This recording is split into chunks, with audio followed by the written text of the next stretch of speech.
அன்பானவர்களே, அன்பு வணக்கங்கள்.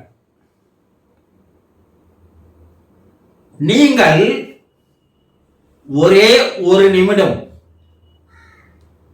உங்களுடைய மனதிடம் ஒரு நிமிஷம் மனமே நீ நில் என்று சொல்லி பாருங்க. எப்போவாவது நீங்கள் சொன்னது உண்டா? கிடையவே கிடையாது. இப்போ நீங்க உங்க மனச மனமே நீ ஒரு நிமிடம் நில் என்று சொல்லுங்க. மனம் நிற்குமா? முயற்சி பண்ணி பாருங்க. ஒரு நிமிஷம் உங்க மனம் எந்த விதமான எண்ணங்களையும் சிந்தனைகளையும் இல்லாமல் நிசப்தமாக அமைதியாக நிற்குமா என்று முயற்சி செய்து பாருங்க. இல்ல நிக்க வைக்கத்தான் முடியுமா? முடியவே முடியாது. நான் அதை செய்யறேன், இதை செய்யறேன், அதை கிழிச்சேன், இதை சாதிச்சேன், இதை வெற்றி பெற்ற எல்லாம் மார்த்தட்டி சொல்றீங்கல்ல. ஆனா உங்க மனசு உங்களால ஒரு நிமிடம் நிக்க வைக்க முடியலன்னா நீங்க மனுஷன் தானா? கொஞ்சம் யோசனை பண்ணுங்க. பல பேர் என்னிடம் வந்து குறைப்படுவது என்ன தெரியுமா? என் மனைவி இப்ப சொல் பேச்சு கேட்க மாட்டேன்றா, என் கணவன் என் சொல் பேச்சு கேட்க மாட்டேன்றான், என் பிள்ளைகள் எங்க பேச்சு கேட்பதே இல்லை. அலுவலகத்தில் கீழே இருக்கிற வேலையாட்கள் நான் சொல்றத கேட்கறதே இல்லை. ஒரு அதிகாரி சொல்றார். வேற ஒருத்தர் வந்து நான் எதை சொன்னாலும் என் நண்பர்கள் கேட்பதே இல்லை. இப்படி நீங்க குறைப்பட்டு கொண்டது உண்டா? எல்லா குடும்பத்திலும் இருக்கு. மனைவி சொல்ற பேச்ச கணவன் கேட்பதில்லை, கணவன் சொல்ற பேச்ச மனைவி கேட்பதில்லை, பெற்றோர்கள் சொல்ற பேச்ச பிள்ளைகள் கேட்பதில்லை. இது நடக்குதுன்னு. அப்போ இவங்கெல்லாம் உன் பேச்சை கேட்கணும்னு நீங்க எதிர்பார்க்குறீங்கல்ல. உங்க மனம் நீங்க சொல்றத முதல்ல கேக்குதா? அது கொஞ்சம் யோசனை பண்ணி பாருங்க. உங்க மனமே நீங்க சொல்வதை கேட்காத போது, நில்லுன்னா அது நிற்காத போது, எதையும் எண்ணாத இருக்க முடியுமா? அதால முடியவே முடியாது. உங்க மனதை உங்களுடைய கண்ட்ரோலுக்கு எடுத்து வர முடியாது. அதை ஒரு நிமிடம் நிற்க வைக்க உங்களால் முடியாது. அப்ப என்னதான் செய்வது? பல பேர், பல ஆயிரக்கணக்கான லட்சக்கணக்கான பேர் முயற்சி செய்து பார்த்தார்கள். அதுல ஒரு சிலர் வெற்றியும் பெற்றார்கள். எப்ப மனம் உங்க பேச்சை கேட்குதோ அப்போ அந்த நிமிடத்திலிருந்து மனம் உங்களுக்கு அடிமையாகிவிட்டதுன்னு அர்த்தம். எவன் ஒருவன் தன்னுடைய மனதை அடிமையாக்குகிறானோ அவன் இந்த உலகத்தையே தனக்கு அடிமையாக மாற்றிவிடுவான் என்று சாதித்தவர்கள், வெற்றி பெற்றவர்கள் சொல்கிறார்கள். ஒவ்வொரு வெற்றியும் ஒவ்வொரு சாதனையும் சாதாரணமாக வந்ததில்லை.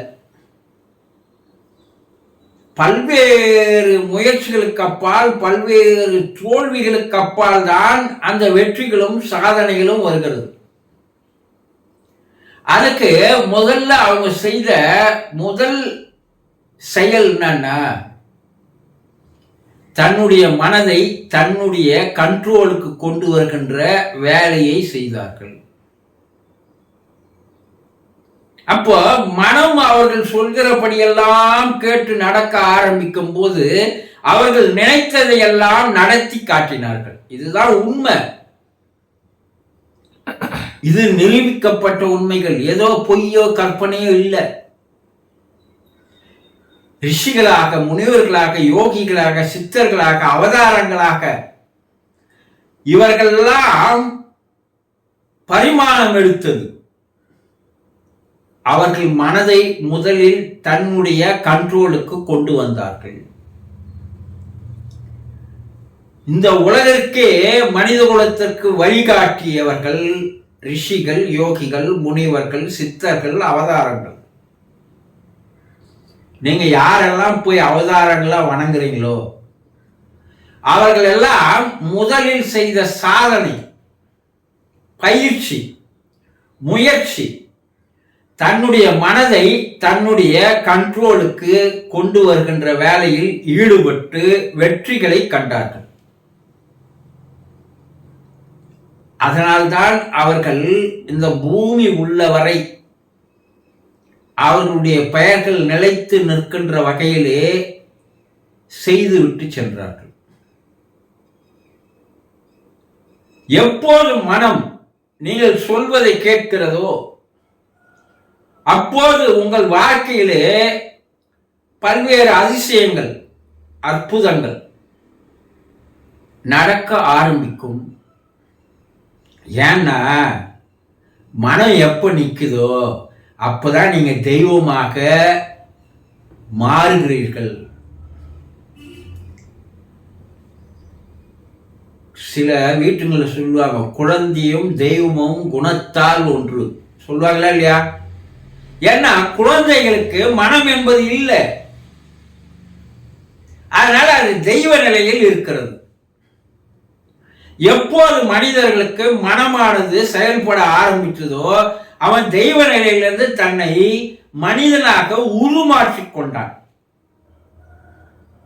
கடைசி வரைக்கும் அவன் அந்த மனம் என்ன பண்ணுது, அவன் தன்னுடைய உண்மையை, இயல்பை தெரிய விடாமல், புரிய விடாமலேயே அவனை வாழ வைக்கிறது. அவனை அதை தெரிஞ்சிக்க முயற்சி பண்ணாத அளவிற்கு அது மனமானது அவனை அலைக்கழித்து கொண்டிருக்கிறது, இழுத்து கொண்டு ஓடுகிறது, அவனை சிந்திக்க விடாத தடுக்கிறது.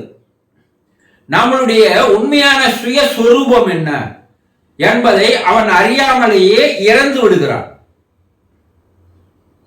அப்போ இந்த மனம் என்ற ஒரு மாய பிசாச அரக்கனை எப்போது நீங்கள் அடிமைப்படுத்துகிறீர்களோ அப்போது உங்களுக்குள்ளே இருக்கின்ற அந்த தெய்வத்தினுடைய குணங்கள் தானாக மேல் வந்து பரிமணிக்க ஆரம்பிக்கிறது. அதனால்தான் அவதாரங்கள் எல்லாம் நீங்க தெய்வங்களா வணங்குறீங்க. ஆக உங்கள் மனதை எப்போது நீங்கள் உங்களுடைய கண்ட்ரோலுக்கு கொண்டு வருகிறீர்களோ அப்போது இந்த வாழ்க்கையிலே உங்களால் சாதிக்க முடியாத ஒன்று இல்லை என்பதை நீங்களே தெரிந்து கொள்வீர்கள். முயற்சி செய்து பாருங்க. ஒரு நிமிடம் உங்க மனச இன்னைக்கு என் மனமே என்னாதே, சிந்திக்காதே, நான் சொல்வதை கேள் என்று சொல்லி பாருங்கள். உங்களால் உங்களுடைய பேச்சை அது கேட்க முடிந்தால் உங்களை போல ஒரு மனிதன் இந்த உலகத்தில் இல்லை என்பதை புரிந்து கொள்ளுங்கள். சந்தோஷம்.